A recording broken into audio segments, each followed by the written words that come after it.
This is Farah. Farah works as a school principal in the public sector, which means she can only be paid in lira.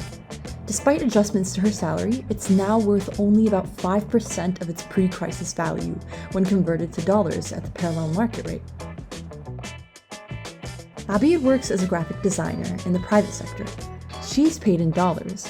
Her $1,000 a month salary has retained its value, while being worth much more in lira. Liras are still used to calculate and collect taxes.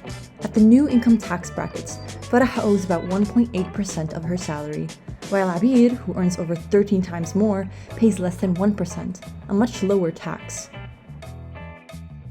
Even worse, if Farah's salary was paid in dollars, she wouldn't owe any additional income taxes.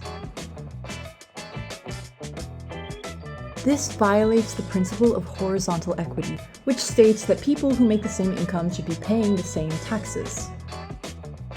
Since the old official exchange rate no longer reflects the lira's real value, the government had to find a new way to tax foreign currency incomes.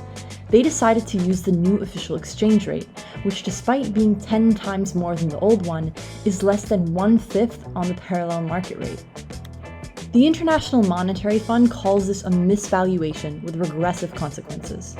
What used to be almost 4% of a $1,000 salary has represented a negligible portion for the past 3 years. By adopting the new exchange rate, tax authorities are supposedly taking nearly 6% of the same salary, but at the income's real value, this is less than 1%, a much lower tax than before. The IMF recommends using the parallel market rate, or something close to it for tax purposes. Want to know why it's harder than it sounds?